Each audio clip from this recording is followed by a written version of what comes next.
नमस्कार, मी सचिन डेरे. आपण पाहत आहात आपला आवाज. डिंगोरे येथून आज सकाळी श्रीराम साई सेवा मंडळ आयोजित श्री साईबाबा पायदिंडी सोहळ्याचे प्रस्थान झाले. या पायदिंडी सोहळ्यामध्ये शेकडो तरुणांनी सहभाग घेतला व ठिकठिकाणी चहा, नाश्ता व स्वच्छ पिण्याच्या पाण्याचे नियोजनही केलेले होते.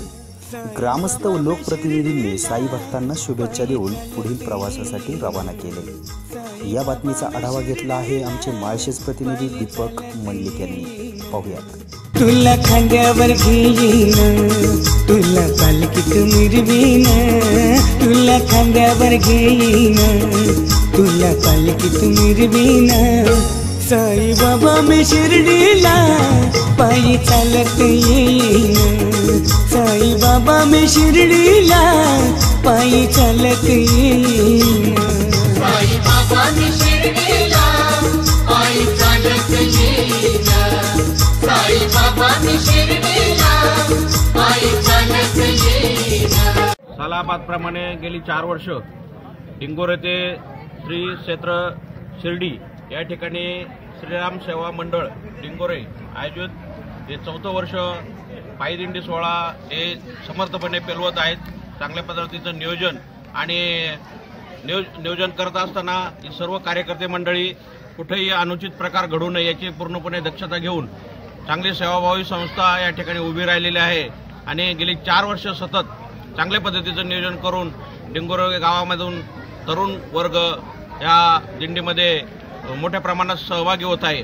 मी या दिंडी सोहळ्याला शुभेच्छा देतो आणि पुढील वाटचालीस त्यांना शुभेच्छा देऊन या ठिकाणी थांबतो. श्रीराम साई सेवा मंडळ साईबाबाची पालखी सोहळ्याच्या निमित्तानं आज या कार्यक्रमाच्या निमित्ताने माझ्याबरोबर आले माझे सहकारी मित्र जयसिंगजी पोटे, किरणजी कुटे.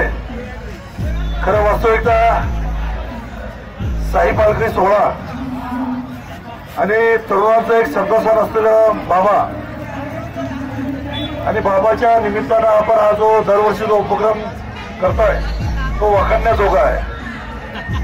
खरं वास्तविकता या कार्यक्रमाला आमदार साहेब सकाळच्या 12मध्ये भेट देणार होते. दशकिरामुळे दादाला येणं शक्य झालं नाही, पण शिर्डीमध्ये ज्यावेळेला आपली पालखी तिथं पोहोचणार त्यावेळेला दादा तिथं त्या कार्यक्रमाच्या निमित्तानं त्या भंडाऱ्याच्या निमित्तानं दादा स्वतः उपस्थित राहणार आहे. वास्तविकता या पालखी सोहळ्याच्या निमित्तानं प्रत्येक तरुणांनी आणि ज्येष्ठांनी रस्त्याने जात असताना प्रत्येकाने आपल्या पालखीचं नियोजन आणि सुव्यवस्था करणं फार गरजेचं आहे. येणाऱ्या भडगावमध्ये असलेल्या गाड्या त्याचं नियोजन आणि कार्यकर्त्यांनी त्याची देखभाल घेणं फार गरजेचं आहे. आपल्याला सर्वांना या पालखीच्या निमित्तानं शुभेच्छा देत असताना किल्ले शिवण्याचे शिलेदार आपला माणूस आमदार शरददादा सोनवणे यांच्या वतीने आपल्याला पालखीच्या शुभेच्छा देतो. आणि ह्या वर्षीचे मला वाटतं मानकरी बैलाची जोडीची मानकरी आमचे